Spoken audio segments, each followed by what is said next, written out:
وما محمد إلا رسول قد خلت من قبله الرسل أفإن مات أو قتل انقلبتم على أعقابكم ومن ينقلب على عقبيه فلن يضر الله شيئا وسيجزي الله الشاكرين۔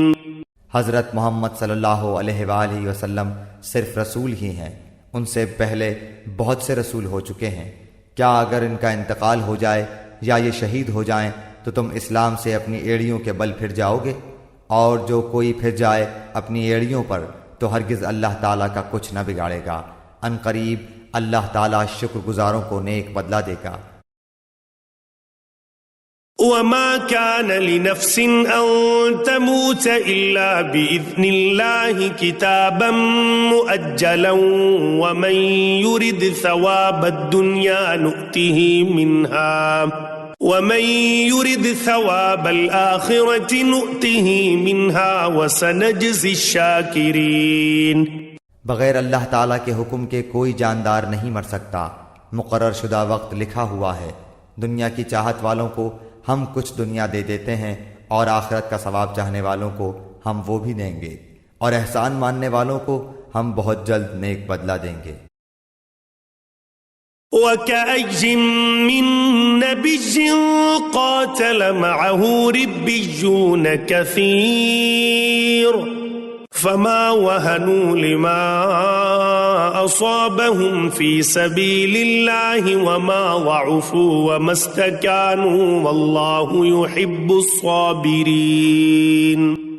بہت سے نبیوں کے ہم رکاب ہو کر بہت سے اللہ والے جہاد کر چکے ہیں، انہیں بھی اللہ کی راہ میں تکلیفیں پہنچیں، لیکن نہ تو انہوں نے ہمت ہاری، نہ سست رہے اور نہ دبے، اور اللہ صبر کرنے والوں کو ہی چاہتا ہے۔ وما كان قولهم إلا أن قالوا ربنا اغفر لنا ذنوبنا وإسرافنا في أمرنا وثبت أقدامنا وانصرنا على القوم الكافرين۔ وہ یہی کہتے رہے کہ اے پروردگار ہمارے گناہوں کو بخش دے اور ہم سے ہمارے کاموں میں جو بے جا زیادتی ہوئی ہے اسے بھی معاف فرما، اور ہمیں ثابت قدمی عطا فرما، اور ہمیں کافروں کی قوم پر مدد دے۔ فآتاهم الله ثواب الدنيا وحسن ثواب الآخرة والله يحب المحسنين۔ اللہ تعالیٰ نے انہیں دنیا کا ثواب بھی دیا اور آخرت کے ثواب کی خوبی بھی عطا فرمائی، اور اللہ تعالیٰ نیک لوگوں سے محبت کرتا ہے۔